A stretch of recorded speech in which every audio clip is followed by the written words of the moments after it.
별의 진화 단원 기출문제 풀이를 하도록 하겠습니다. 21학년도 수능 16번 문제고요. 보게 되면 자, 주계열성이라는 조건은 먼저 주고 있고 두 개의 별 A, B가 있는데 각각 A'과 B'으로 진화하는 경로를 나타낸 겁니다. 그러니까 주계열 이후에 거성이 되는 과정을 나타내고 있는 자료고요.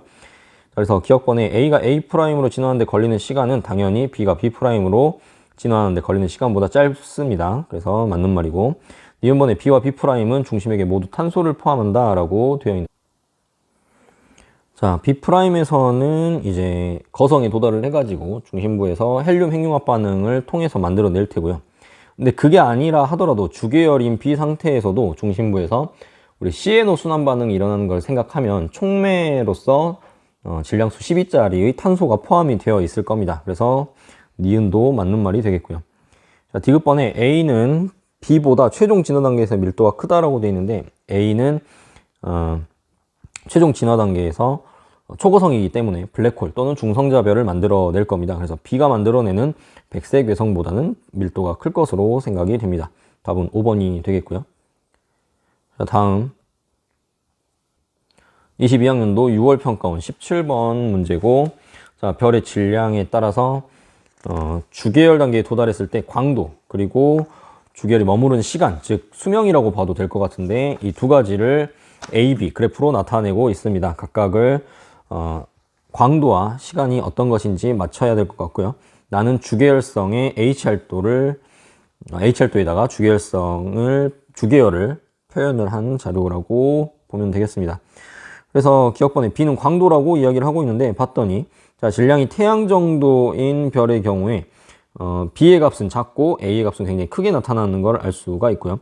질량이 커질수록 점차 B의 값은 증가하고 있고 A의 값은 감소하니까 B가 광도, A가 수명이면 적절하겠네요. 그래서 기억번 맞는 말이고, 질량이 M인 별의 표면 온도는 T2이다라고 되어 있는데, 질량이 M인 별의 광도를 먼저 보게 되면 광도가 왼쪽 축을 봐야겠죠.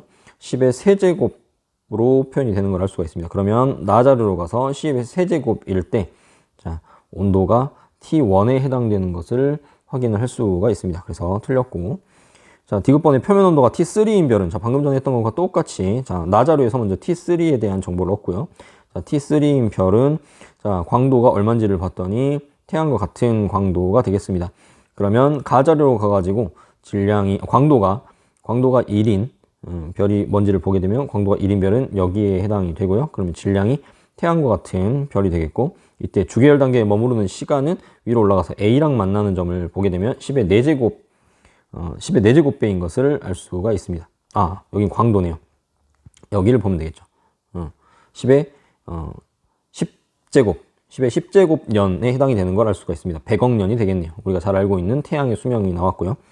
마찬가지로 T3에 대해서도 똑같이 해보게 되면, T1의 경우에 방금 전에 T3였고요. T1의 경우에 광도가 10의 세제곱배가 되죠. 그러면 똑같이 해보게 되면 광도가 10의 세제곱인 경우는 질량이 M인별이 되겠고, 이때의 수명은 이렇게 쭉 쫓아가 보면 10의 8제곱과 10의 7제곱 사이에 표시가 되는 걸 알 수가 있는데, 자, 10의 10제곱과 10의 8제곱만 하더라도 100배 차이가 납니다. 그렇기 때문에 그보다 작으면 100배 이상의 차이가, 수명의 기간 차이가 난다라고 이야기를 할 수가 있고, 그래서 디귿은 맞는 말이 되겠습니다.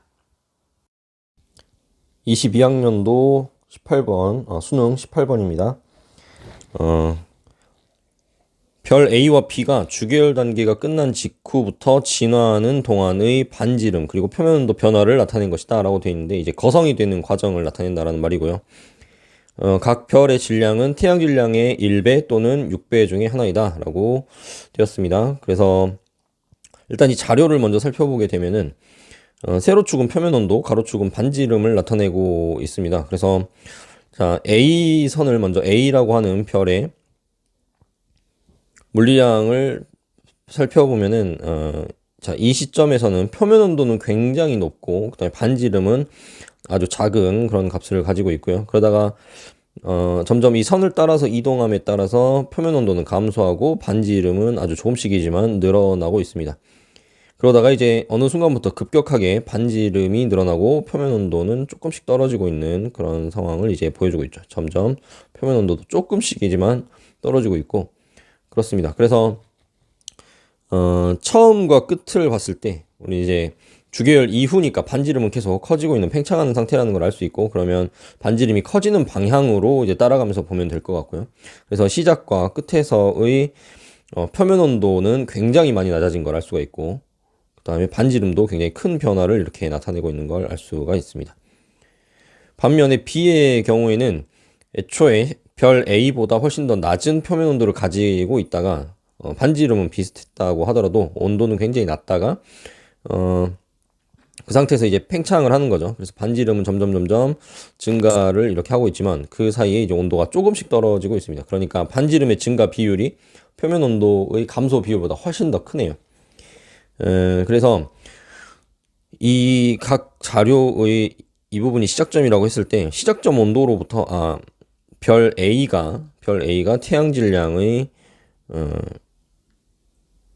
6배인 별이고 별 B가 태양과 같은 질량을 갖는 별이구나 라고 생각을 할 수가 있을 것 같습니다. 그러면 우린 질량에 따라서 진화의 과정에서 광도가 상대적으로 누가 더 많이 변하는지 적게 변하는지를 알고 있으니까 보기를 답을 할 수 있을 것 같습니다. 기억번의 진화 속도는 질량이 큰 A가 빠른 게 맞고요.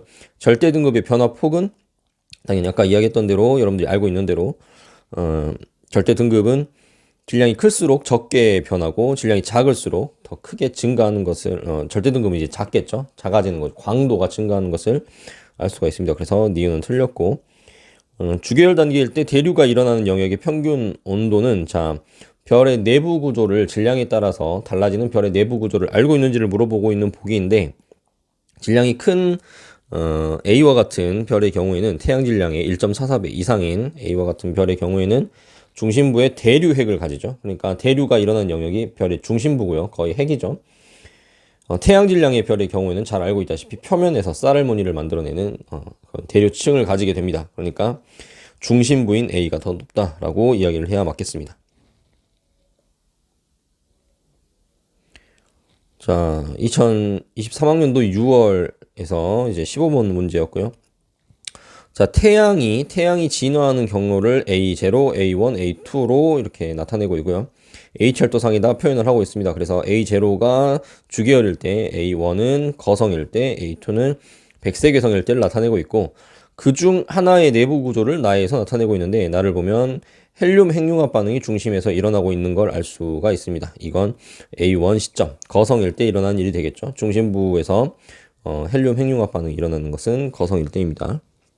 그래서 기억번 틀렸고요. 수소의 총질량은 A0랑 A2를 비교해 보게 되면 A0는 주계열 상태이기 때문에 수소가 대부분이겠죠. 그런데 A2의 경우에는 이제 백색외성입니다. 탄소와 산소로 된 중심 핵만을 가지기 때문에 중심 핵이고, 그리고 그 중심 핵이 이제 바깥쪽에 수소와 헬륨이 불어나가면서 이제 핵만 드러난 상태이기 때문에 A0가 더 적다라고 해야 맞겠습니다.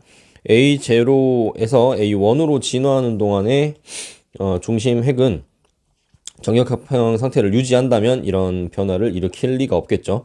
그 평형이 깨졌기 때문에 거성으로 진화를 하게 되는 겁니다. 팽창을 하는 반지름이 커지고 온도는 낮아지는 그런 변화를 보이게 되는 거죠.